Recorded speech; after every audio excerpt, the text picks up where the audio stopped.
So I'd just like to acknowledge the Teenovators this week. There's been some amazing young talent getting around, kicking around and showing us the way, entrepreneurs and leading. I'd like to introduce Rose. Rose White. She's going to be your moderator for the next panel. And framing this up from Master Chef to Michelin, more and more consumers are making food choices based on who, how and where their food is produced. Organic, slow food, fast food, biodynamic, functional food, personalised nutrition. The world is in love with food. But as our urban centres continue to grow, there's a growing divide between city and country in the understanding of where our food is actually coming from. So how do we encourage consumers to take that next step and visit farms? Is agritourism applicable to farms of any size and scale, and what's the return on investment for farmers? So this next panel is going to bring together experts and unpack this topic. And the topic is the farm to plate revolution. Does agritourism have a place in mainstream agriculture? Thanks, Rose. Hello, everyone. I now understand why all the other speakers have balked at these lights. It's quite baffling up here. Before I start, I'd really like to introduce the panellists. You've met Oliver, who's our Teenovator, who actually hails from my part of the world. I'd also like to introduce our four speakers. So we have Rosalind Vodusek. Ros is a mum of four and a successful business owner. She's driven a passion for good food and sustainable agriculture, regional produce and family. In just 8 years, Ros Vodusek and the team, her husband Damien, have developed Rich Glen olive oil and transformed it from a struggling farm business into the #1 food destination in Victoria, and has recently won the Gold Food Tourism Award for Victoria, which is fantastic. A chef by trade, she started evaluating the side of the family business 8 years ago when an estate of 36,000 olive trees was struggling with the cost of production, and over the years her ideas and determination have coupled with her team to build a brand and reputation for Rich Glen olive oil, and she'll give her case study in a moment. Following Ros, we'll have Clare Lee. Clare... I've just got to go to my app, my apologies. So Clare and David Lee manage Windy Station on Liverpool Plains, which is southwest of Tamworth in New South Wales, on behalf of the Romani Pastoral Company. After starting in the role 2 years ago, it became evident how much history was attached to Windy, as everyone calls it up in the region, and the historic woolshed. So the Lees saw the opportunity to reconnect both community and the visitor to the history and the production on the farm. So they're just starting on their tourism journey, so we'll get an overview there. Edwina Messenger is here she's an ambassador for Husk Distillers. Husk is probably best known for its ink gin, and she'll tell that story, that beautiful blue gin, which tastes amazing, and Margot Robbie loves to drink, thank goodness, as we all do. Her and her family come from the Tweed, have set up Husk Distillers. It's Australia's only agricole rum distillery, and since before her family started the company in New South Wales in 2012, she's worked at the distillery in many areas, including production and dispatch and export marketing, customer relations, and is now the ambassador for the distillery in Melbourne. She's a proud part of the burgeoning Australian industry and looks forward to representing the north coast of region of New South Wales to the rest of Australia and the world. And then finally, we have Anna. Anna's coming from a completely different perspective. Anna Yip is the founder of Off the Table, an exciting global provenance marketing platform for food brands that lets people discover the source of their food. Anna is the former food curator of the Taste of Tasmania, Tasmania's largest food and beverage event, and her background is in service design with over 14 years experience designing customer experiences and programs that improve the way people interact with services, technology and systems across a range of different industries. So that's our crew here today, and we're all going to give a different perspective. What I'd like to do is just give you a little bit of an overview. So I'm here to tell you a little bit about what is agritourism and what's the opportunity and what are the challenges, just to do a bit of scene setting. So my company, Regionality, works with farmers and regions to really develop their farm-to-plate potential and to look at how individual farmers can work together to create a value chain from farm to plate. What's really interesting, and I think any of you that have been here have been listening to the various conversations around collaboration, about innovation. The opportunity is really about creating that farm-to-plate collaboration and working across industry sectors. We keep talking about agriculture and food, but I want to see that go far further, and we really need to bring our key tourism organisations into the fold, and government needs to start collaborating between agriculture and tourism. The one thing I'll say is that tourism is very, very, very good at positioning Australia in the minds of our domestic and overseas customers, whether those customers are coming here for an experience or they're eating our food and drink. Tourism industry is really significant, and it's grown rapidly over the last decade because we've had a singular focus, a stretch goal that's really about increasing the volume and the value of tourism to the Australian community. So industry employs 646 million Australians, 43 cents in every dollar is spent in regions. It's the third largest export behind iron ore and coal. So if you combine mining together, those two mining, it's the second largest export. And currently it's worth $116 billion. So here's some other fascinating facts you might want to think about. In the Asian century, agriculture and food tourism are two of our top 5 sectors in terms of the opportunities that are out there. Our key export markets for food and tourism actually align. So we've got where we market for a tourism sector and where we market to for food, they're the same key export markets, so we should be aligning what we're doing. Food and drink is the highest expenditure item for both domestic and international.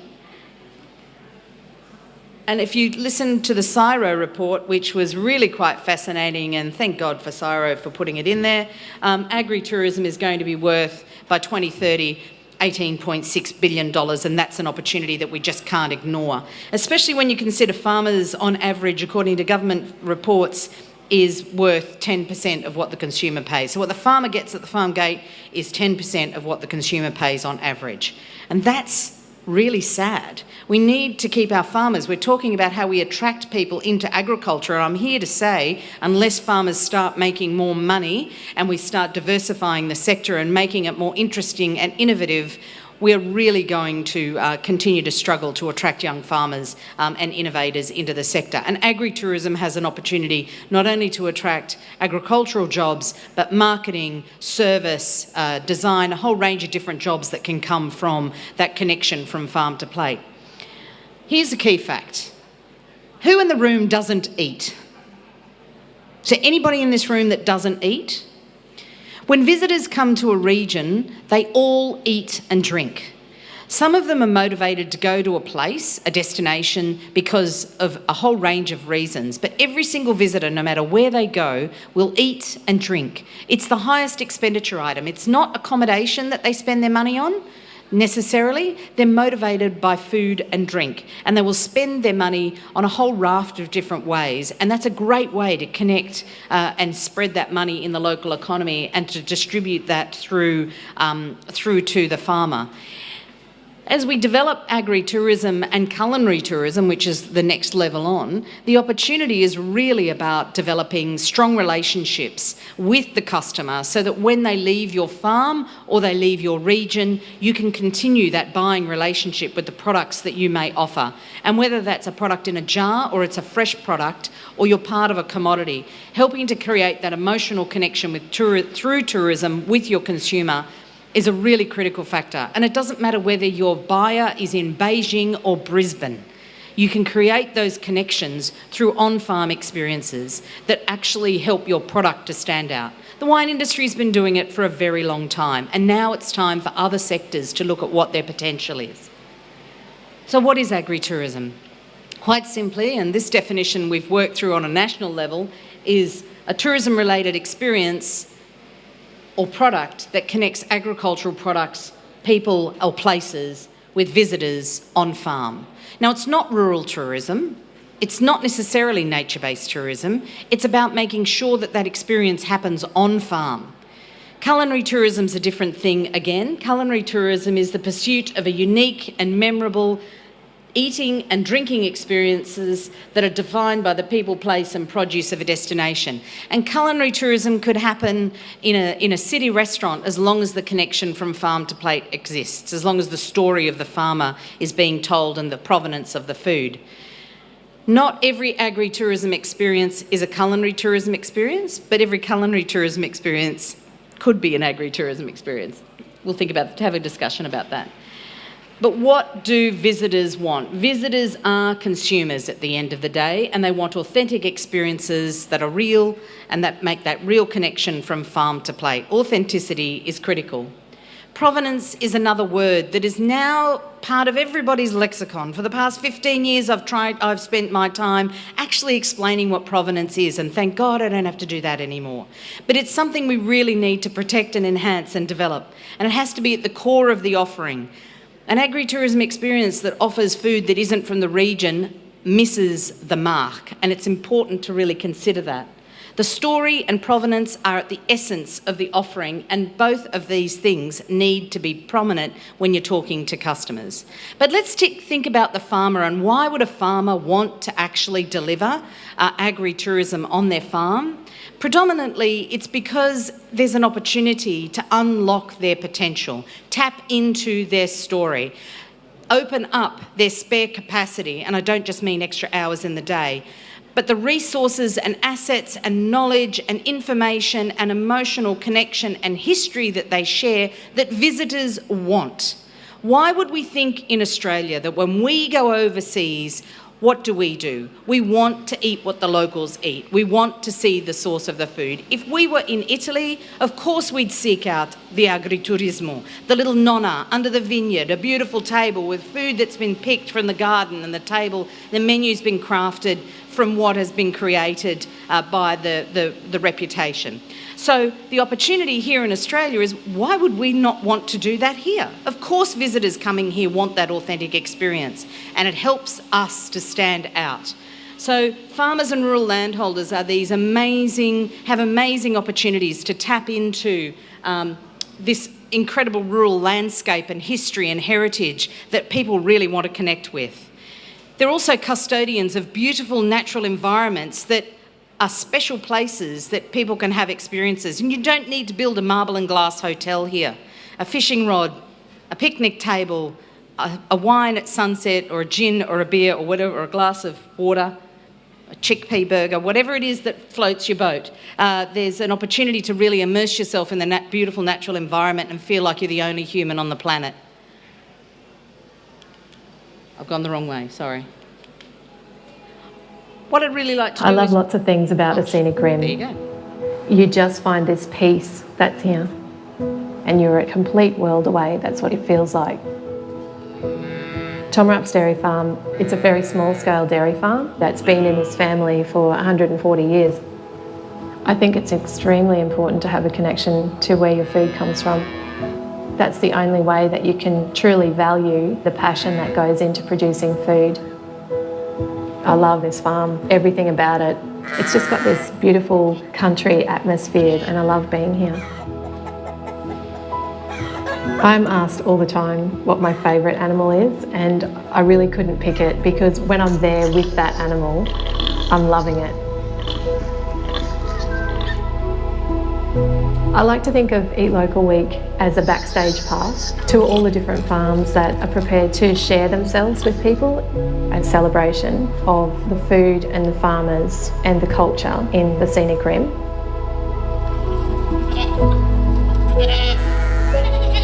A lot of people from the city, they say, I never knew that all of this was out here and so close to Brisbane. I'm Kay Tomarup, a dairy farmer from the Scenic Rim. It's just a magical place in Queensland.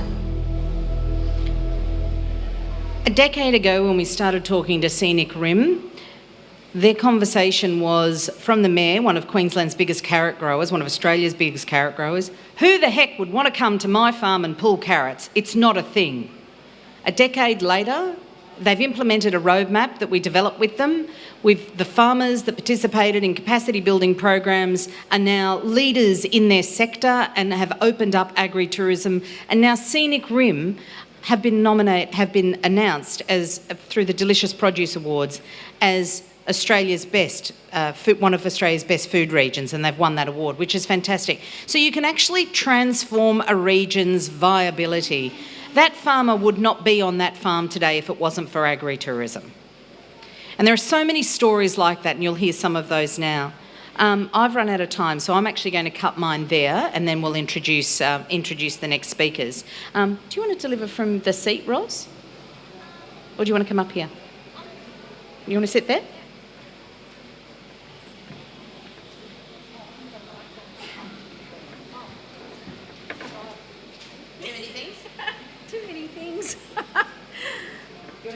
Maybe I better go up there. Come up here. So I'll hand over to Ros from Rich Glen Olive Oil. I'll take that one. You go. Hi, everyone. Actually, usually I am good at multitasking, but not today. Too many things going on. Right. So do I click this, do I? Sorry. Right hand. Right hand.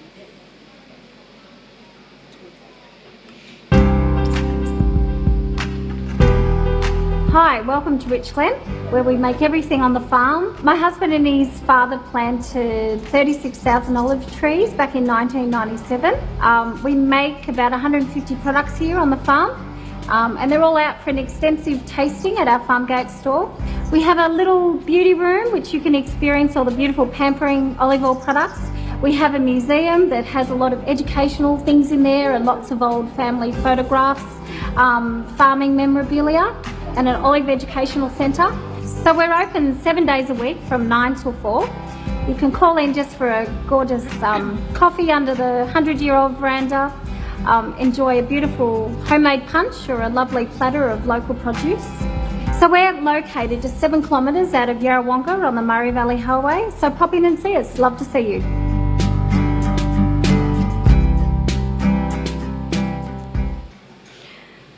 Thanks for watching. That's what we're all about at our farm. Our journey's been a bit of a whirlwind.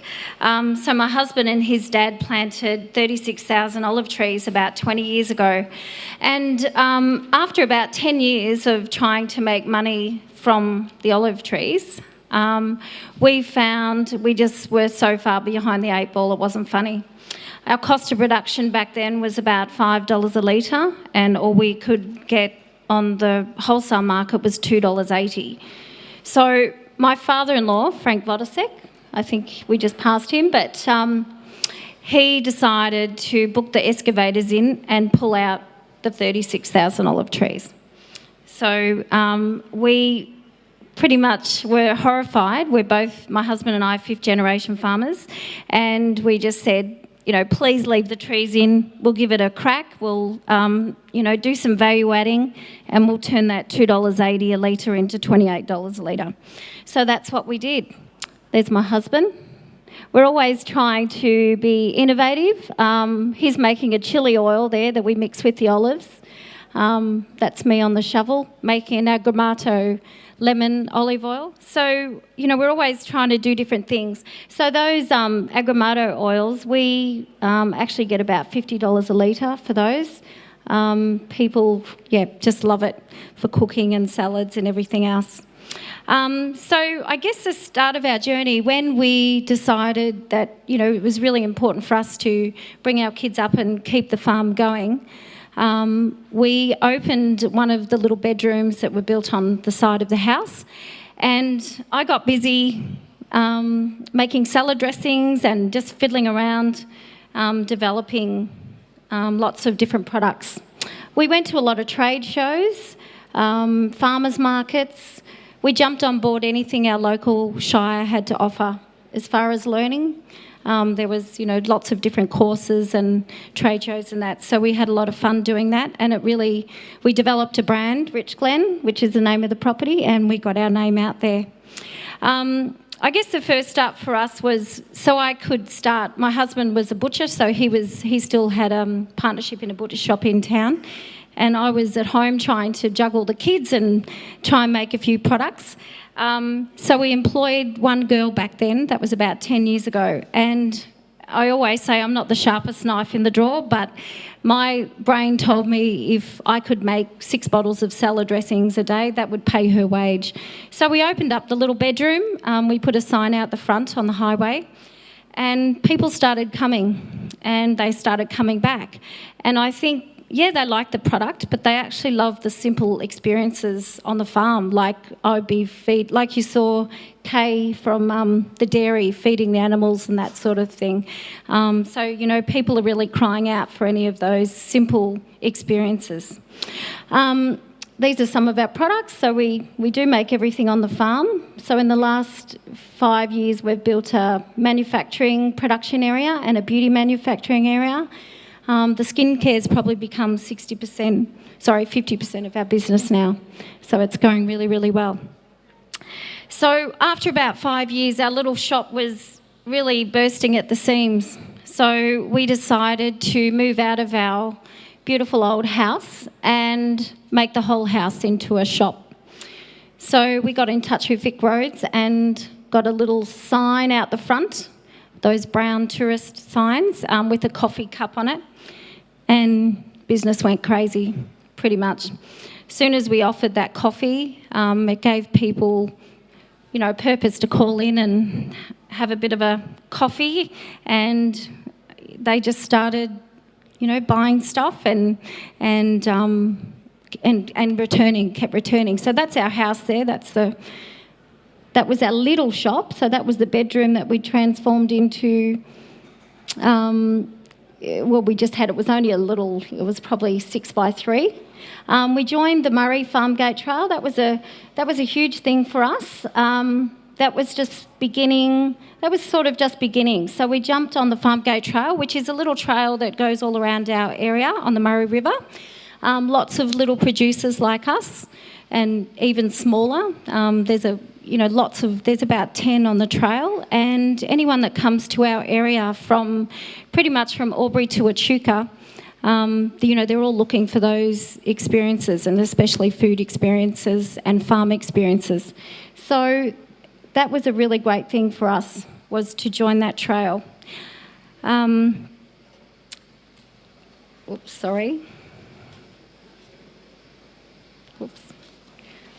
So, these are all the pictures. We, you know, pretty much cleared everything, and we started to create things for people to do. This is what we're standing in now. That's a little maze. We made a veggie garden into a maze. So, you know, all these little interactive things that people just love to do.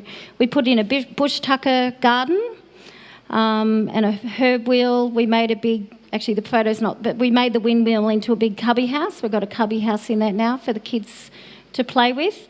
We have an olive walk, so it sort of explains everything.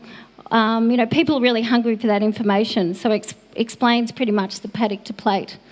Simple experiences like people can go in the olive grove and pick a few olives and take them home. There's the Vic Road sign. That's what, you know, really helped us get us on our way. But it really is about the simple experiences. I know my brother, he has a persimmon orchard not far from us. He's a hard-working farmer, so he has sheep and cattle and cropping, and he really works really, really hard. That's all our family. All the family who do work in the business. That's our eldest son and our little boy. So we drag them everywhere. So yeah, we're all about family, and it's really exciting to we have aunties and uncles and nieces and nephew and everything working in the family business. So it's a great opportunity for them to work in the business, and it gives them a future as well.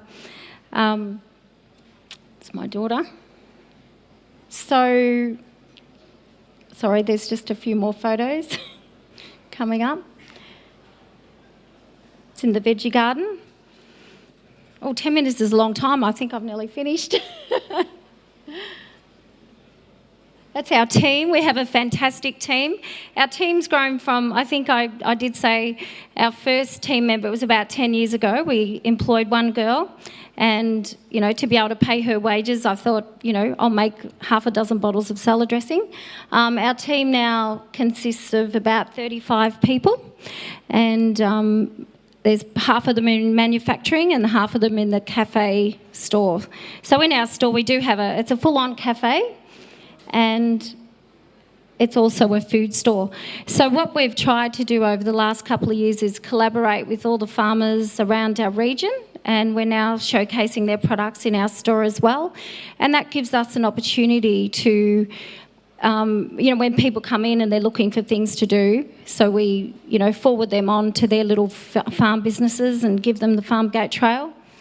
And these little experiences, we often have olive marinating classes and that in the school holidays. But, you know, people are really hungry for those experiences.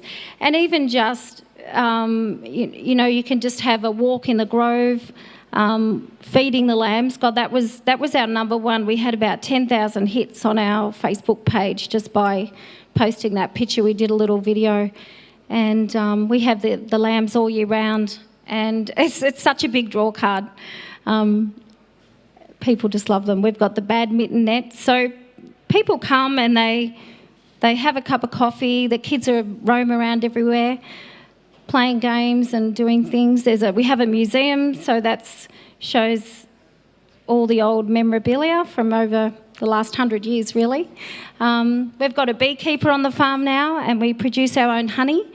So I'm constantly saying anything that grows on the farm, we make something out of. So definitely, develop those partnerships with the people around you and the farmers around you, and connect with them and push each other's boat.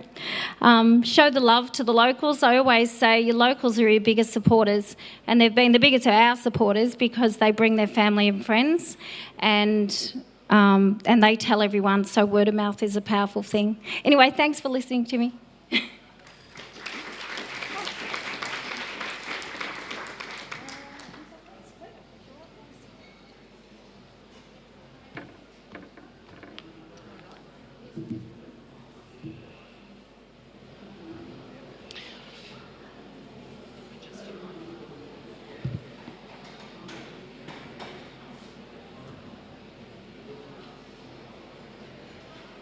Waiting for it to come up. Welcome to Windy. I'm Clare, and my husband Dave and I, along with our 3 children, live on and manage Windy Station. In our opinion, we live on one of the best properties in Australia.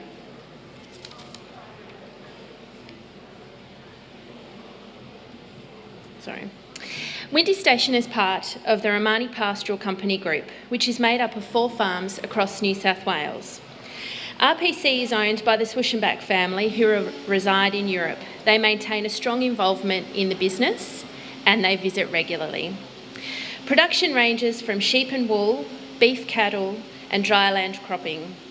Each of the properties, including Windy, are run as their own business, with autonomous management and staff. Windy Station is situated 3.5 hours north of Sydney, on the Liverpool Plains, where you'll often hear people refer to the soil as being so fertile you could grow babies in it. It's regarded as being safe for production. The last 2 years have certainly tested that theory and continue to do so. We have a team of 8 who love Windy just as much as we do. Together, we manage 21,000 hectares, which includes both summer and winter cropping, consisting of wheat, barley, oats, canola, sorghum and cotton. And in the right climate, we have the opportunity to also grow chickpeas and sunflowers. We run a self-replacing black baldy beef herd, and we are the custodians of a majestic building in the form of Windy Woolshed, which is both locally and state heritage listed. The Windy Woolshed was built in 1901 and holds much historical significance to the people on the Liverpool Plains. It was once a place of connection, of social gatherings, and a significant contributor to the Australian wool industry. Today, it is still a grand vision, but is slowly falling down unused and silent, and with it, many stories of hope, ambition and success. And it is this grand vision that has inspired our journey on the path to agritourism. We have been fortunate enough to be involved in a pilot program run with the Liverpool Plains Shire Council in conjunction with the Regionality Group and Wright. Through this program, we have been able to define our goals with agritourism and also, and more importantly, connect with many local businesses and entrepreneurs who are as keen as we are to encourage more visitors to our region. We have a willingness to share, connect and learn with others, and we see the opportunity to diversify our current business operations in order to utilise the spare capacity on the farm. Because let's face it, an unused farm building just falls down. Due to a change in our business structure, we have a large number of cottages as well as shearers' quarters that aren't in full-time use. Minimal work is required on these buildings. So we have a wool shed, spare cottages, a 21,000 hectare farm, a love of agriculture and an abundance of knowledge. What now? Our goal for the future is to run large group-style tours on the farm, specialising in education, to both teach and to learn. We'd like to offer large group-style overnight accommodation and offer the wool shed for functions. We're keen to collaborate with industry bodies to run field days, conferences, workshops and corporate retreats. And we'd love to reconnect the community with the wool shed by opening on designated weekends. So what are we doing to achieve this? We are working closely with the Liverpool Plains Shire Council in order to meet DA requirements, and there are many. We are working closely with our Heritage Advisor to deal with complex issues in terms of the heritage listing of the wool shed. And we are putting together a conservation management plan to outline upgrade works that need to be undertaken on the wool shed now and long into the future. We see this as not only an opportunity for Windy, but also for our local community. We hope to attract many visitors from all over Australia and the world, and in turn, hope they find accommodation in our local towns and villages, eat in our local pubs and cafes, and visit some of the other wonderful businesses showcasing the exciting produce and experiences the Liverpool Plains has to offer. And the best bit about agritourism? It's being able to enjoy it with our family by our side. I can't think of anything better. Having grown up on a farm, I feel like I have been in agritourism my whole life. We were always hosting friends and family from across Australia and the world. The surprise and delight on the faces of those who have never seen a kangaroo or an emu run across the paddock will never grow old. And we look forward to sharing this, along with many other farming experiences on Windy Station. Of course, the main focus for us is and always will remain the success of our farming enterprise. But why not utilise the magic space we have and encourage others to come share with us? Isn't that what country hospitality is all about? Thank you for your time.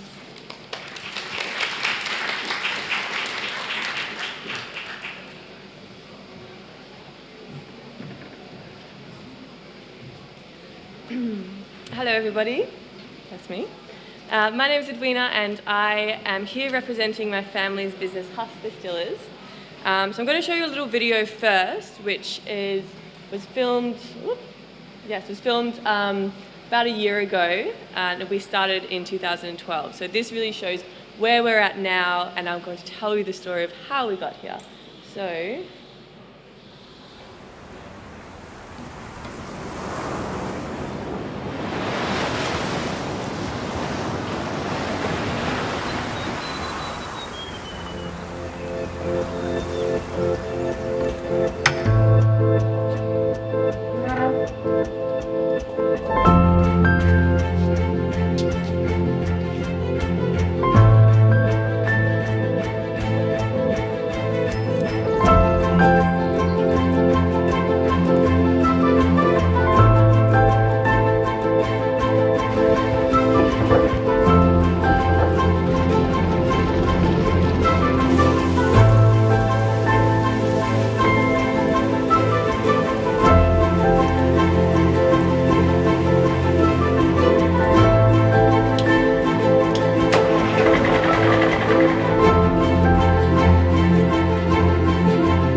So that is us, that's Husk Distillers. So that whole video was made by local guys, all shot on our farm. The building that you can see in it is our brand new distillery, which we've opened as a cellar door to bring in the agritourism part to our company. So Husk Distillers started about 10 years ago exactly, when my family and I went on a holiday to the Caribbean for our grandma's 80th. And while we were there, my dad, who traditionally is a big Scotch whisky fan, he tried a very fateful tipple of the biggest local export of an island called Martinique and most of the Caribbean, which is agricole rum. So agricole rum is a category of rum that is made from freshly crushed sugarcane juice rather than molasses. So about 97% of the world's rum is molasses-based rum. Most of the rum that you all would have drunk, and up until we started, all the rum that was made in Australia was molasses rum, molasses being a byproduct of sugarcane production. So in the Caribbean, they do things a little differently, and they grow the sugarcane, they crush it, extract the juice, and they ferment the juice and distill that and turn it into rum. So it's a really different category of rum. It's got a very different flavour. It's very earthy, and to use a word that Rose said before, it really shows the provenance, or the terroir, to use the French word, of where the rum has come from. So we went to the Caribbean. Dad tried all these agricole rums. I was 13 at the time, so I wasn't allowed to. But he came home to Australia and was trying to find some more of these rums. Couldn't find anything because, of course, Australia was not producing any at the time. But he looked around and he said, there's so much sugarcane in Australia. Why is nobody making rum from it? So as any good entrepreneur does, he quit his job as a geologist, bought a farm, and we uprooted and went to the Northern Rivers and started growing sugarcane. He basically taught himself how to distill from the internet and from books, collaborated with some other distillers who gave him lots of tips, started making rum, bought the farm in 2011, started producing in 2012 and put our first barrel down in 2013. So back in the day, we were producing from a farm shed that was pretty much about the size of this stage, maybe even a little bit smaller. It's a tiny, tiny production. We were producing barely anything. And the nature of agricole rum, and the reason why not a lot of people do make agricole rum is because it's incredibly time-consuming. You need to grow the sugarcane, you need to wait 2 years till it's ready to harvest, and you've got to harvest it, you've got to have all this equipment, and then you've got to age it for 2 years. Well, the Australian legal definition of rum is a 2-year-old age rum, but we tend to age ours for 3 to 5 years. So basically and during that time as well, you also lose a lot of the spirit through evaporation. So it's an incredibly unlucrative business. It's very hard to make money out of agricole rum, unless you're a very old established distillery. So for that reason, we did what a lot of aged spirit distilleries do. A lot of whiskey distilleries do this, a lot of rum distilleries do this. We made a gin. And that gin is ink gin, which most people who've never heard of our rum would have heard of ink gin. Ink gin is a very different product. It was the world's first colour-changing gin. So it was another innovation of my crazy father. He found this butterfly pea flower, which is a flowering legume in Thailand. Basically, it gives the gin a really beautiful natural colour, and the colour is pH sensitive, so it changes colour to pink when you mix it with tonic water. So it's a very, very different product, bit of a risk putting it out there on the market. He had a bit of pushback initially, people saying, gin's always been clear, you're making a blue gin, who's going to buy this? But its success speaks for itself. We're now exporting ink gin to 10 different countries, and it's in all the major retailers across Australia. So the success of ink gin has allowed us to continue our passion project, which was the rum. And because of the success of ink gin, we've managed to move out of the stage-sized garden shed and built a lovely big new distillery, which is now housing our 6,000 litre pot still, which we upgraded from a 1,000 litre pot still. So the last couple of years have been a major lift in our production capacity and all of that. And with this new building, the reason Dad wanted to start making agricole rum in Australia is because nobody knew about it, and the perception of rum at the time was very different to how it is in Europe or in the French Caribbean. It was kind of seen as a fighting man's drink and something that you just mix with Coca-Cola. And it wasn't a fine sipping kind of spirit like it is in Europe and in the Caribbean. And that's what we really wanted to do, is to change that perspective. And we figured the best way to do that is to actually get people out to our farm, show them what we do, show them our production methods, and just have a lot of transparency in what we do. And that's the best way to educate people, is through showing them rather than telling them. So we opened the cellar door about 2.5 months ago, almost 3 months ago, I think. And its success has been incredible. To be honest, we were supposed to open our doors about 1.5 years ago, but our project just kept getting bigger and bigger, and we kept thinking of all these things we wanted to do. And my mother, who is the creative brain behind our brand, just designed it so beautifully, and just kept thinking of things she wanted to do. So the project just went on and on and on. Now we've finally opened up, and so we do tours of the distillery. So very behind the scene tours that give a lot of information about agricole, rum, production methods for gin as well, which a lot of people really don't know about. I mean, we all drink, most of us drink, but people don't really understand, it's actually made from plant.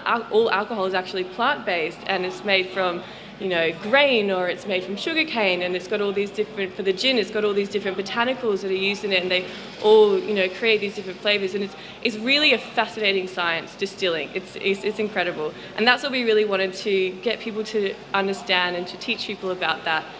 And we did that through getting them into our place and, yes, giving them tours of the distillery.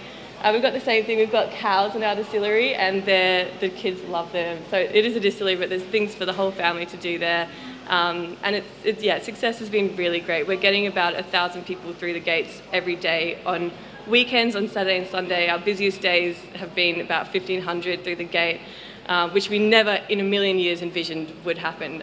So it's been a huge, leaps and bounds since we started.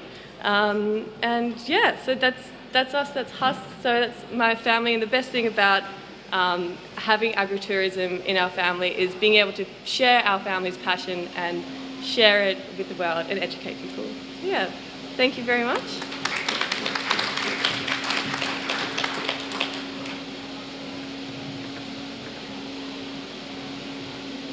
How great is this? I think Rose mentioned that agritourism in about 10 years' time will be worth $30 billion as an industry, and we have an all-female panel, which is something I totally dig. I'm Anna, the founder of Off the Table, and just waiting for my slides to come up. We are a Provenance marketing platform for food brands that builds connection between consumers and their food, bringing them closer to the source. I think the question here today is there truly a marketplace play for agritourism in the food sector? We've seen it work really well in wine, but can it work in food? And this is something that I'm deeply passionate about. In order to answer that question, I think we really need to think about how consumers interact with food and what's happening in the industry, what's happening in the market. For the first time in history, we distrust our food system. Half of consumers believe that big brands will put their own interests over the public's interests, which is a really polite way of saying consumers believe that half the time big brands will lie. And 59% of consumers believe they don't have enough information about the food they eat every day to make informed food choices. These are really important trends and really important insights to understand across our food network, our food value chain as well. This is ricocheting across all of our consumer behaviour. 39% of all people will go to the internet to find out information about what they should eat. This is a fundamental shift in our relationship with food because prior to this, that's not how we learnt about food. We learnt about food from much more of a community-based mechanisms. 80% of South Australians will search the back of a packet to see where the food inside food products come from, and they trust Australian foods more so than foods that have been imported from other countries. And over 65% of people, of consumers, want to know more about how food is farmed, how it's made. And these are really important trends to notice. What it's telling us is that our relationship as consumers is actually fractured. We are losing connection with what's important about eating. We are losing connection with the origins of food. And we lack clear information to be able to understand why food is important and what's important when it comes to the food choices we make. We are also losing our association where food comes from. Interestingly enough, this is ricocheting in a different way as well. Food tourism is one of the fastest growing consumer industries in the world. We're looking at an industry worth just over $10 billion a year in Australia in terms of agritourism. That's not food tourism, that's just agritourism. And globally, it's $160 billion. So we're not only seeing people's behaviours change in terms of food tribalism and specialise and focus on different trends, we're also seeing that people are much more interested and will go searching for their information through tourism. So from Off the Table's perspective, we believe that agritourism is actually a core component of provenance marketing for food. It is the core component that will drive consumer interest and build trust. We specialise at Off the Table in building really great signature brand experiences that let people connect with the source of where their food comes from. We build really great consumer content that communicates those narratives about where it's from, why it's important around the location of where that food is sourced from and how it's produced and who it's produced by, and wrap that up in a digital format, allowing people and consumers to interact with it online as well as purchase items via mobile. So an example of this working is with Tassie's largest free-range egg producer.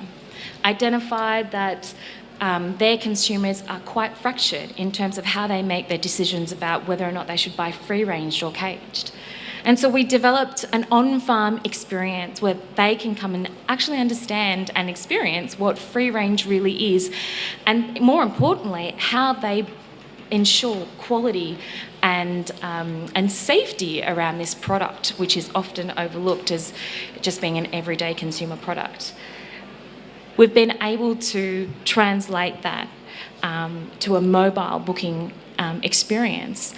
And for the first time, we're seeing agritourism now linked to the point of purchase and the point of sale, those two places, and using retail to now drive people to go and explore their food. What that is doing is creating a really strong emotional connection with this brand. We know as well that emotionally engaged customers as well are much more likely to recommend this product, are much more likely to repurchase this product, and are much less likely to shop around. We took those assumptions and we tested it, and we have 100% Net Promoter Score, or 10 out of 10. People are actually living to this. And what's really exciting is that when you combine something like this and a mobile application of agritourism to your point of sale or your point of purchase on packaging in a retail environment, you can start to combine agritourism with trade. And what Off the Table does is link this with traceability and IoT and allow a food brand to communicate the source of where their food is coming from globally with their products right across the food chain all over the world without having to go through intermediaries such as distributors and retailers to communicate their brand message. What this is doing is driving novelty around the brand. And that's so important when engaging customers and consumers to get cut through in the market.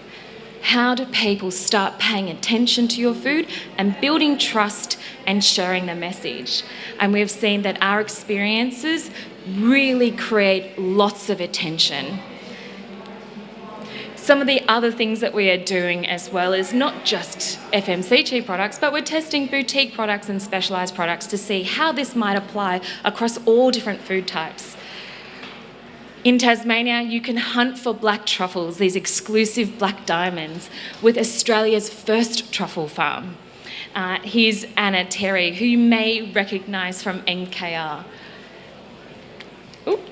We have partnered with Cape Grim Beef, one of Australia's most premium grass-fed beef brands, to be able to take people on a beef safari and a degustation to understand the value of grass-fed beef grown in Tasmania and the special combination of those two, the genetics and the location and the environment, around a sustainability message. Pure Foods, our biggest egg farmer in Tasmania as well.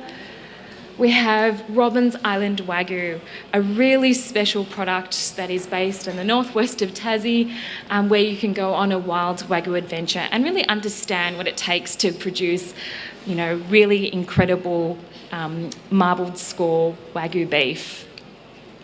And very interesting here, we are working with Tassie's largest, or Australia's largest, Southern Rock lobster industry, so that when your lobster comes to the table, whether it be in Australia or in China, you can scan your lobster and actually see where it's from and book an experience to go set your own pots and fish your own lobsters. These are also some of the other brands that we're working with, not to go into them too much. So how do we work as a marketplace, and why do we think a marketplace adds a lot of value in this space for food brands? What we do from a consumer's point of view is we're always food. We create experiences, which is about exploring food at the source, and that's what consumers want, and that's what they'll get at our marketplace. You can buy online, it's all fully integrated, and off you go to travel, and then you can also collect and investigate more informative content through our site. For farm partners, we assist them to design and curate incredible food experiences that showcase their brand messages. We manage all of their ticketing and customer service, so they don't have to add in a layer of additional admin, and we coordinate all their meals and media articles. I've run out of time, but really skipping through. In terms of, for brands, we create tracking tools that allow them to trace their product and engagement of their product anywhere in the world that they distribute. And we also have a reseller program so they can start onboarding all of their third-party resellers across the world, which usually they don't have visibility over. And for industry, we can really demonstrate rural dispersal and look at data and insights into what people are doing, what people are buying, and why they like it. And this is me. My time is up, so I'll leave you guys now, but thank you very much. So we've got an amazing... It's on. We've got an amazing panel of experienced people sitting here from our Teenovator, who's working with eggs. He's got his own team of hens working busily at home. I don't know who's picking up the eggs at the... Mum's picking up the eggs, that's fantastic. And right through different perspectives. I'd really like to ask some questions and have a conversation now, just really about the opportunity. The one thing that strikes me in the conversations that we have with different sectors is that there's a perception that agritourism is a novelty. It's just a little thing that women do on the farm who are bored, and that it's only for small-scale agriculture. So I'd actually like to share that question with the panel and just see perhaps Clare, Ros, any of you, what you think about that perception and how has agritourism actually transformed your businesses? If you didn't have agritourism, where would you be now? Ros, do you want to start? Well, agritourism's been the making of our business. As I said, we were ready to pull the trees out. But, you know, we can see up to, like on busy weekends, we can see 1,000 people a day. And, you know, it's awesome to be able to connect them, you know, from the paddock to the plate and show them where their food comes from. But it really has saved our business, and let's hope it keeps going for generations down the track. So how many members of your family are working in the business now? There's about 10 of us. There's Damien and I are the directors, but 2 of our kids work in the family business, and we have my auntie and brother-in-law and my nieces and nephews all work there on weekends and holidays. There's plenty of us. Fantastic. Claire, do you want to perhaps give us your opinion on that one? First off, I'm certainly not bored. Having not the little having woman small down children. on the farm, no. In terms of large scale, because we're quite large, look, for us, it's about connection as much as anything else. And it's also a way of us being able to preserve the history that Windy Station has and holds on the Liverpool Plains. So by having agritourism on the farm, we can help put some investment into keeping the buildings standing. And it's also about injecting some economic development into our small community. Kurindai, the shops shutting one after the other. So if we can entice more people out of Sydney, Newcastle, that's really, it's about connection for us as much as anything else. Edwina, Yeah. your family's really gone with great gusto into agritourism, and a lot of people think that, you know, distilleries and winemakers and celladors aren't really agritourism, but you're really proving that that's not the case where you are. Yeah, definitely our project is quite different in terms that it is, as you saw in that video, it is very much from the paddock to the bottle. But we just started harvest season about 3 weeks ago, so Dad's out there every Sunday cutting cane. It's very much, we are, the only reason we can make agricole rum is because we have the land. If we didn't have the land, then we would just be like any other rum distillery, buying molasses from a refinery and then making rum out of that.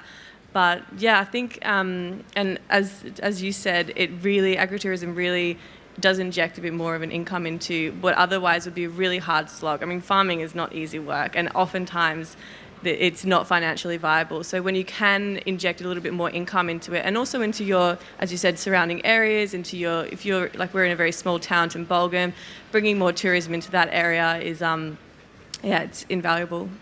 So how many people are employed at Husk now?